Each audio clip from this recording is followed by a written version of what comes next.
El Señor esté con ustedes. Proclamación del Santo Evangelio según San Mateo. Gloria a Dios, Señor. Al enterarse Jesús de que Juan había sido arrestado, se retiró a Galilea y dejando el pueblo de Nazaret, se fue a vivir a Cafarnaúm, junto al lago, en territorio de Zabulón y Neftalí, para que así se cumpliera lo que había anunciado el profeta Isaías. Tierra de Zabulón y Neftalí, camino del mar, al otro lado del Jordán, Galilea de los paganos. El pueblo que caminaba en tinieblas vio una gran luz. Sobre los que vivían en tierra de sombras, una luz resplandecía. Desde entonces comenzó Jesús a predicar diciendo: conviértase, porque ya está cerca el reino de los cielos. Palabra del Señor. Gloria a ti, Señor Jesús. Puedes sentarse porque hay llegado la versión corta. Por eso mismo,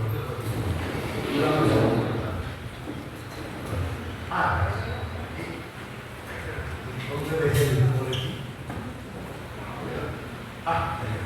Muchas gracias. Creo que fue la versión corta, por eso mismo.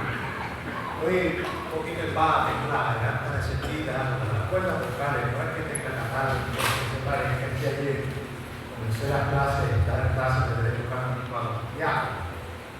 Y fueron casi 2 horas y media, casi cerca de 2 horas y media hablando para el sentido que quería que la oficina atender que después mandó misa más. Y cuando yo doy misa, yo no me limito a dar solamente la oración, sino que canto y todo, y tengo la garganta resentida. No puedo tocarla. A bola tengo resentida. Hoy, tercer domingo del tiempo ordinario, y se trata, es el llamado discipulado, convocación. También el octavario, el final del octavario de la doctrina, y también el domingo de la palabra, que es el tercer domingo del tiempo ordinario. Cuando hablamos de, ¿cómo se llama?, de vocación, siempre pensamos que se trata de, ¿cómo se llama?, este estereotipo que te monta de la vida religiosa. Y no necesariamente. La vocación del verbo vocare significa voz. Dios llama.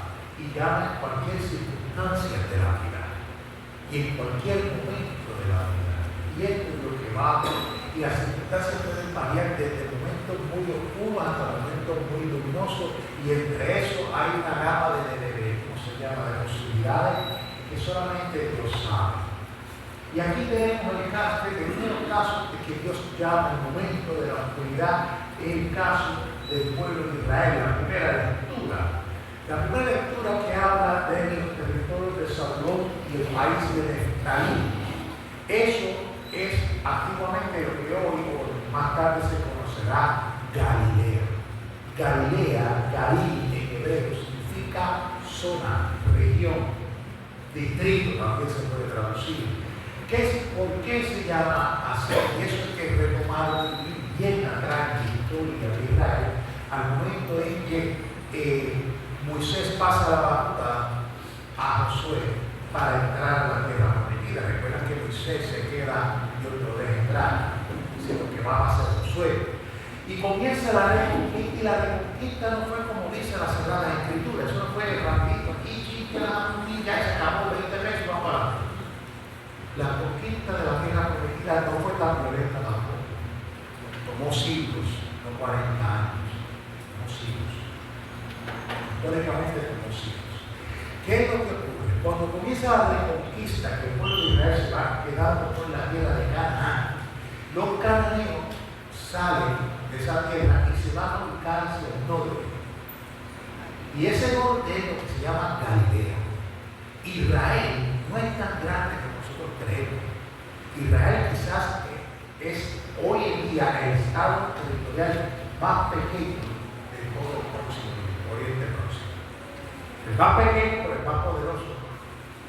Ustedes vean que el tamaño de la tierra tiene nada menos como el más pequeño y el más poderoso, que son los más ricos de todo el Oriente Medio. Y la gente de esos guerreros van a subir allá, y esa es la tierra de Neftalí, Zabulón Esa tierra no se iba a conquistar por completo. Israel no la posee hasta casi 300, casi 200 años después que llegan a Canaán. No será hasta el rey David.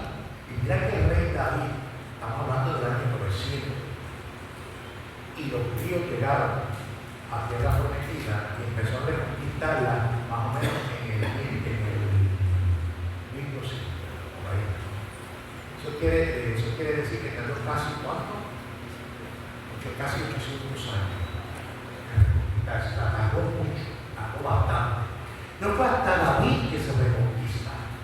Le dice que allí habían habitantes judíos y también habían habitantes gentiles o paganos, que es lo mismo. Por eso que cuando siempre Israel siempre estuvo tan receloso de los caldeos. De hecho, el Evangelio, en la parte donde dice, y podrá salir al pueblo de Galilea, porque siempre lo miraban con mucho recelo, porque para colmo de males, va a estar después del rey David, después del rey Salomón, Galilea será invadida por el reino de Asiria.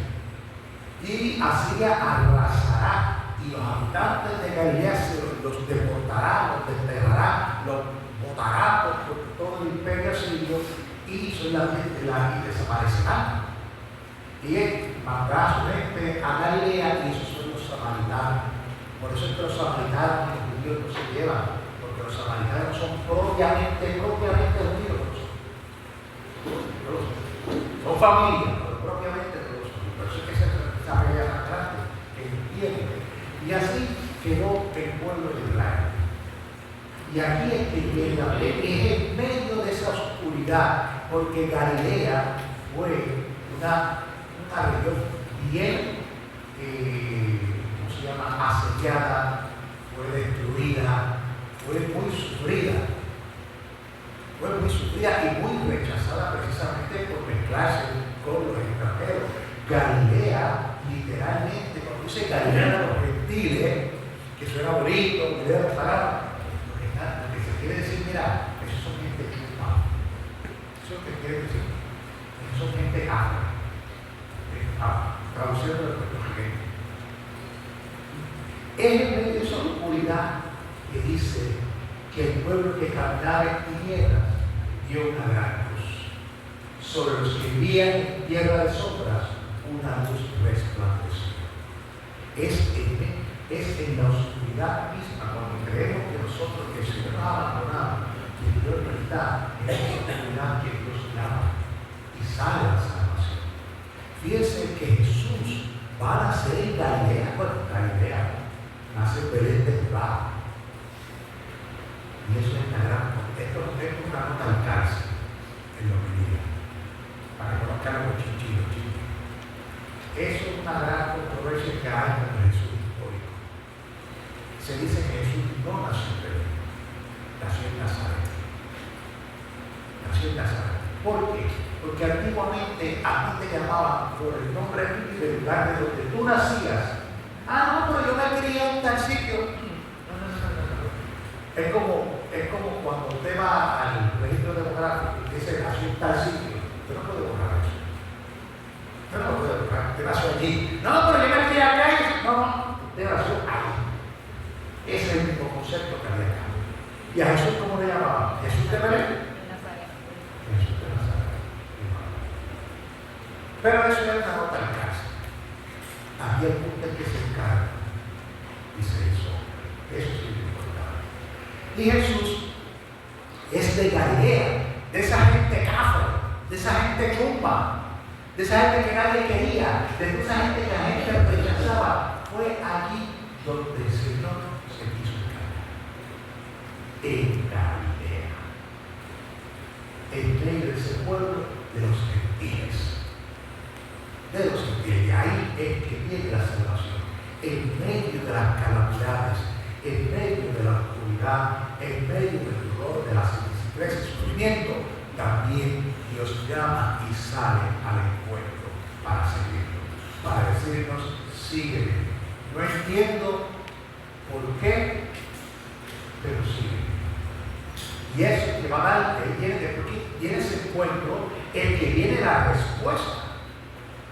del llamado. Y es lo que tenemos hoy aquí en el Evangelio de Mateo. El de Mateo es la vocación de los hermanos Andrés y Pedro, Juan y Santiago.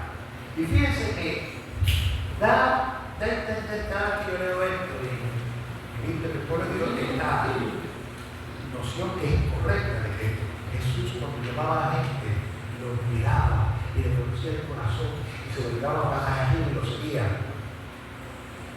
Eso no ocurría así. No es que no lo tuviera,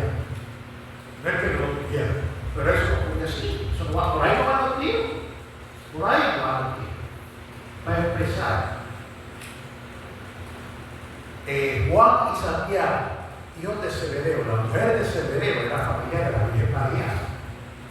Ya se conocían. Saber que se quedaron piedras juntos. Estas son cosas que, para que sepan cómo vamos viendo las cosas. Fíjense que a mí va a decir, el Señor dice que cuando, al enterarse Jesús de que Juan había sido arrestado, se retiró a Galilea. Eso es un detalle que ahí no se puede pasar por alto. Jesús sabía lo que estaba ocurriendo con Juan. No es que Juan estuviera mal, pero Juan, su mensaje cada vez se radicalizaba. Y con razón, o sea, no lo estaba haciendo nada mal. Al contrario, estaba cumpliendo la voluntad de Dios. Pero sabía que llegaba a su término. ¿Por qué? Porque Juan se metió contra los grandes poderosos, sobre todo con el rey Herodes. Y la situación política internacional allí era grave, porque Herodes se había casado con la hija del rey de Nabateo, no me acuerdo el nombre, se casa con la hija de él, y los matrimonios en la antigüedad eran, ¿cómo se llama?, tratados internacionales. Y Herodes, casado con esa mujer, que es la reina, la sucesora, empieza a mirar para el lado, a buscar a Herodías, a picar fuera de lo que y eso provocaba un problema internacional, porque me están despreciando a mi hija, y si tú me haces eso, yo, rey Nabateo, te voy a invadir. Eso se traduce en Roma, el reino de Nabateo que está acá. Roma está acá, esta es la parte más oriental y más débil del imperio. Si tú, Herodes, te pones a fastidiar y a molestar, me está afectando la seguridad nacional. Así que piense la situación que había. Y si a eso tú le añades que viene Juan y le saca en cara, la mujer, tú no puedes hacer eso porque esa no es tu mujer. Esto no era que se veían puntitos calientes y escondidos. No. Es que la tenía al lado, se la pasaba por el frente. Literalmente era así. Literal. Y esto fue, Jesús sabe de todo esto y sabe que cuando Juan denuncia y acusa, a este le va a limpiar el pico. Entonces él comienza a prepararse y empieza a hacer el proyecto. Mucho antes de llamar a los apóstoles. O sea, cuando él llama a los apóstoles, no fue la primera vez que los vio. No fue la primera vez que los vio, que no. Ya los conocía. Ya le había hablado del proyecto. Cuando él llama, este es el momento decisivo. O primo o sentimos. ¿Viene o no viene? Esto fue lo que pasó. La nación de Zebedeo era familia de Jesús. Y fíjense que, ¿dónde se da la vocación? En la cotidianidad de la vida, en un ambiente de trabajo. Fíjense que estamos hablando de pescadores.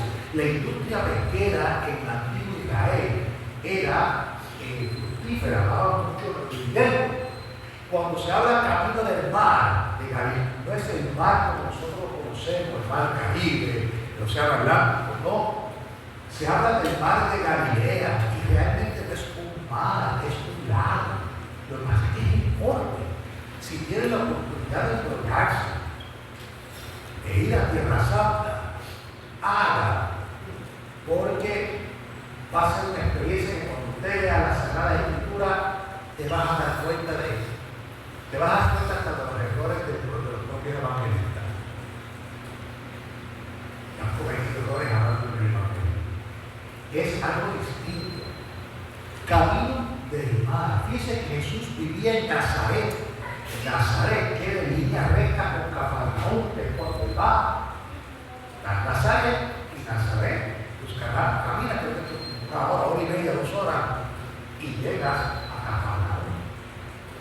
Ahí están los pescadores. Fíjense qué interesante que el momento en que llama a Pedro y a Andrés, dice que estaba en la ribera pescando. Eso significa que estaban pescando, aquí no se le llama atarraya, ¿qué se llama eso? ¿Cómo se llama así? Atarraya. No, atarraya es la que se hace. Sí, la que se llama. Trabajo de la hoja, esa es la poesía. Trabajo, gracias. Eso significa que estaban en orilla cerca, estaban en la ribera. Y ya, en ese momento, inesperado. Y fíjense que, o sea, yo estoy pescando y me voy a llevar el pan a mis hijos, a mi gente. Ya puedo encontrar otro momento en que llamarme. En este momento que es tan importante, o sea, que quieres que yo deje que te siga y deje que se quede sin comer. ¿Qué es lo que tú quieres? ¿Qué es lo que tú quieres? Mientras que Andrés, Juan y Santiago, Juan y Santiago eran unos pelados. Estos tenían chaleco, ¿sabes? Estos sí tenían chaleco. Porque dice que estaban reventando las redes, y eso es pesca industrial, que es el famoso trabajo que se llama aquí, pero allá puede ser de 100, 200, 300 hasta 400 metros de largo. Una barca a un lado, la red, y otra barca a otro lado, y van haciendo un ciclo hasta que cogen los peces. Y eso después lo sacan para venderlo. Porque fíjense, el pescado de Israel era de buena calidad y se vendía en todos los rincones del Imperio Romano, desde España, la Galia, de Francia y Turquía y esa zona. Se vendía en todo el lugar. ¿Y cómo lo hacían? No lo llevaban en hielo porque no existía hielo. Se salaba el pescado y esa sal venía del mar muerto, del mar abajo. Y así lo salaban y se mantenía y se conservaba. Esta gente tenía dinero. Entonces imagínate, cuando ellos se están reventando significa que a veces la red se rompe y hay que arreglarla. Y está con su padre arreglando la red y eso dice, síganme. Carajo. Voy a dejar a mi padre y a mi madre, le digo mi padre, en este trabajo. Aquí tiene más sentido de que ellos se fueran, porque ya conocían a Jesús. Todos lo conocían, pero esta era familia de Jesús. No eran hermanos, como dicen, no, familia. Y siguen a Jesús. Fueron desprendidos, que inmediatamente dejaron y se fueron. Bueno, yo no puedo decir que eso no fue así. Pero lo que quiere decir esto es la disponibilidad y la prontitud que hay para responder a la llamada de Dios. Eso es todo lo que quiere decir. Si lo hicieron inmediatamente, no, pues no sé. Tuvieron que hacerse un arreglo. Porque Pedro tenía a su esposa, tenía a su suegra. Los hijos de Zebedeo también tenían familia. Pero aquí venía un proyecto tanto político, espiritual, que se llamaba el reinado de Dios y lo siguieron. Se despedieron y lo siguieron para ser pescadores ahora de hombres. Y siempre me llamó mucho la atención el hecho de llamarlo de pescador como tal a pescadores de hombres. Yo no soy pescador. Lo que es nuestro ley, escuchado por ahí. Si digo algo que no es, pues me perdonan, porque no soy pescador. Y es que el pescador es solícito, el pronto sabe dónde está el pescado, tiene idea. es rápido. Y eso es lo que busca el Señor en nosotros. Él ya sabe dónde está el pecado, cómo buscarlo, sabe cuál es el pecado bueno, sabe cuál no es. El reino de los cielos es aquel pecado que sentado con el rey de los pecados, con los pueblos los retiene, lo que no sirve que hace. Sabe servir. Y este que lo tira nada, no lo bota. ¿Para qué?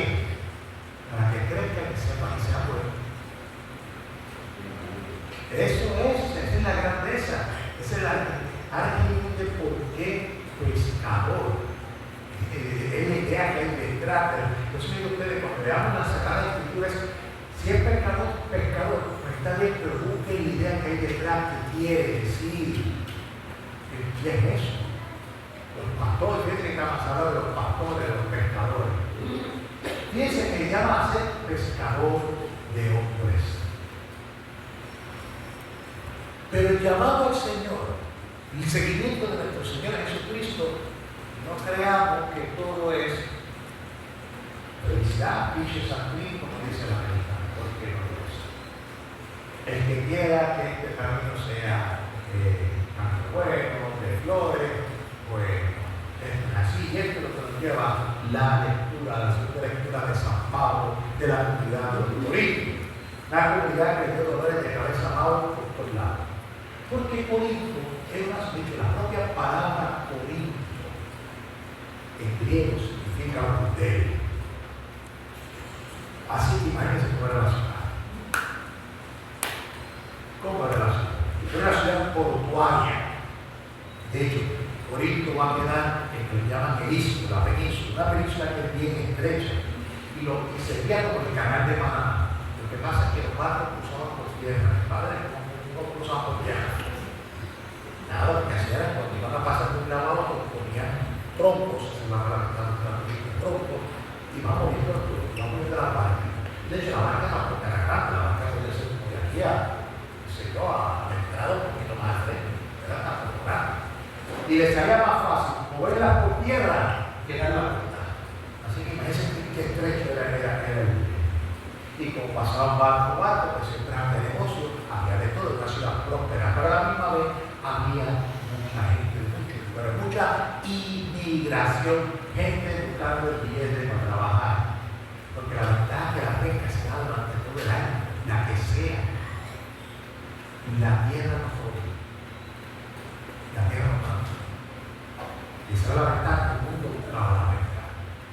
Y esas son las comunidades, y aquí empieza la división. Fíjense que va a decir: hermanos, les exhorto en nombre del Señor Jesucristo a que todos vivan en concordia y no haya divisiones entre ustedes.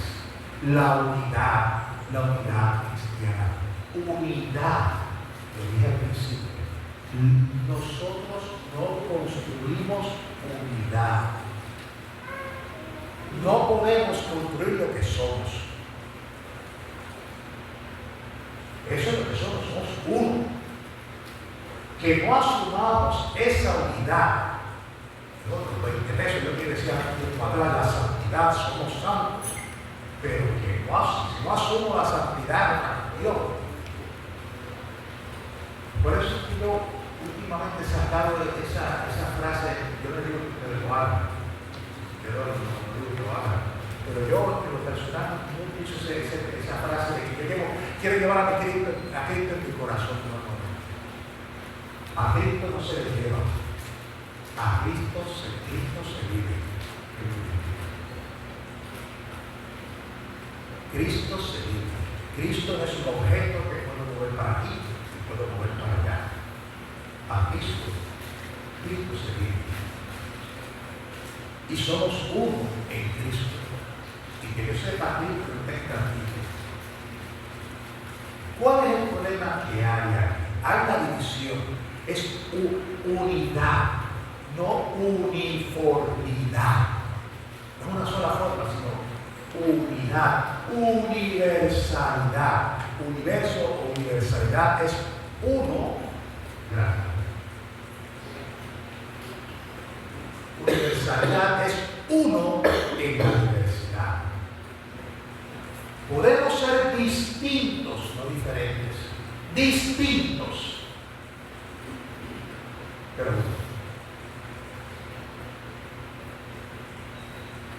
y eso es bien importante. No, eso no existe, esa cuestión de que somos, ¿no? ¿Cuál es el problema? Fíjense que esto pasa en las universidades. Fíjense que ya no se habla de universidades. Ya se quitó casi la gran mayoría. ¿Por qué? Porque la universidad antes uno iba a estudiar y pasaba por una serie de currículos y estudiaba en general, pero te especializaba en uno. Por ejemplo, yo en mi tiempo me gradué de bachillerato en humanidades, concentración y en filosofía.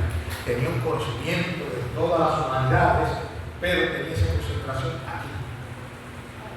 Hoy en día no. Hoy en día vete a estudiar eso. Por eso es que entonces ya dejaron de ser, ahora se llaman college, institutos. ¿Y sabes cómo es eso? Porque los días ya, todo la universidad tiene que pasar un año, 2 años, 3 años para adquirir todo ese conocimiento. Nosotros somos universales, uno en la diversidad. ¿Cuál es el problema que hay aquí? Lo va a decir San Pablo. Me he enterado, hermanos, por algunos servidores de Dios que hay discordia entre ustedes. Les digo esto, porque cada uno de ustedes, y aquí escribe, porque cada uno de ustedes ha tomado partido. ¿Qué significa que tomado partido? Ha partido. El problema aquí es cuando yo decido, corto, tú te rechazo a ti, me quedo conmigo. Ahí está el problema. Ese es el problema. Cuando rompo con lo demás, me quedo conmigo. Ese, no hay problema. Eso no significa que no podemos tener diferencias y disidencias y sentimientos. Claro que lo va a haber. Pero eso no significa el rechazo. Y es lo que ha pasado, y es lo que pasa a la gente. Uno dice que soy de Pablo, yo soy de Apolo, yo soy de Pedro. Uno rechazando al otro, no somos uno en Cristo. Y eso por eso es que se da el movimiento ecuménico. El movimiento ecuménico se va a dar precisamente porque nos dimos cuenta de que esto no puede ser así. No puede continuar así. El movimiento ecuménico, hablamos de ecumenismo. Ecumenismo no es vamos a sentarnos todos juntos y vamos a alabar al Señor. Sí, eso puede ser. Claro, y no hay ningún problema con eso. Hágalo, disfrútelo. Pero eso no es. Eso, si te quedas ahí, bueno, eso no es. El movimiento ecuménico es entender por qué eres quien eres, y eres así, y por qué piensas así. No te voy a hablar por lo que eres, por lo que piensas así, sino tratar de entenderte para cuando tú actúas poder comprenderte. Eso es el movimiento ecuménico. Eso de que no nos sentamos aquí, vamos a alabar al Señor, magnífico. Eso es como una ensalada que tiene muchas vegetales, tiene un montón de cosas y después hay que echarle mucho, ¿cómo se llama? Dressing para que sepa algo. Eso no es comprender. Y por eso es que la reforma protestante y el mundo católico decidieron respetando cada cual desde su posición, que es respetar. Que porque ellos sean estén bajo el Santo Padre, no significa que esté malo, que sea. Oiga, cuidado con llamarle diablo a esa gente, a esas personas, a sus hermanos, cuidado, que eso es pecado grave, gravísimo, pero muy grave. Ay, Dios mío, es un pecado muy grave, ¿no? Somos uno en el Señor. Fíjense que el movimiento protestante, yo estoy hablando con el reverendo Heriberto Martínez, no sé si lo conocen, es muy activo en esto. Heriberto y yo nos conocemos desde niños, jugamos pelota juntos.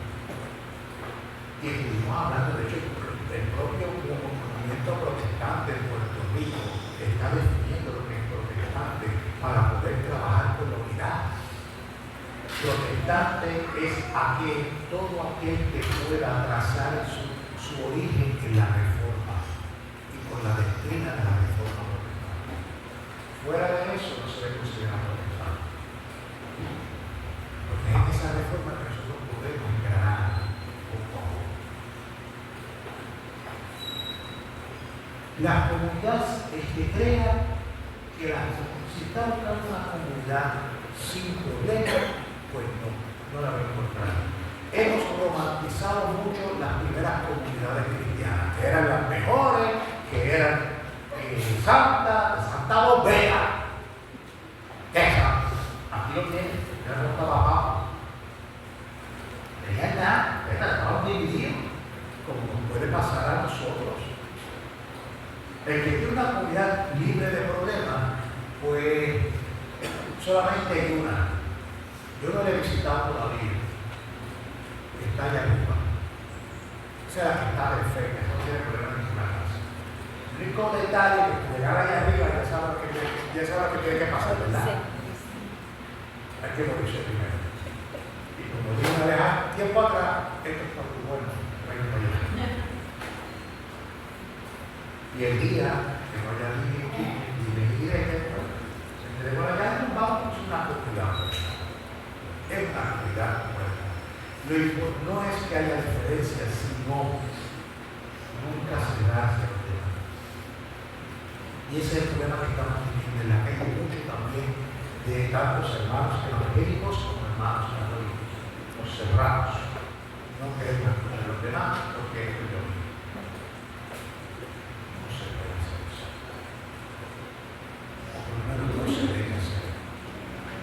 Así que, hermanos y hermanas, el Señor, nuestra vocación es al discipulado, y Dios nos puede llamar en las circunstancias más variadas de la vida. Hay que darle respuesta. No es fácil, porque muchas veces para dar la respuesta hay que soltar. El gran reto de la espiritualidad cristiana es soltar. Soltar y soltar, porque en este viaje lo único que se lleva es la única y la chancleta. La chancleta. Y vas como vas solo, porque el que quiere como o va al frente o va atrás. ¿Por qué? Porque el camino es derecho. El que va al lado de uno es Jesucristo. Y es soltar y soltar y soltar. En ese caminar no pequemos de ingenuidad. El hecho de que todo va a estar bien, que todo no nos vamos a encontrar con comunidades bien difíciles. Es parte de la vida cristiana. No se trata de rechazar, sino de comprender. De comprender y mantener la unidad por encima de todo. El vínculo del amor y la unidad en el amor. Por eso, al responder esta llamada, a veces da mucho miedo. Las palabras del profeta Isaías resuenan mucho. Aquí estoy, Señor, para hacer tu voluntad.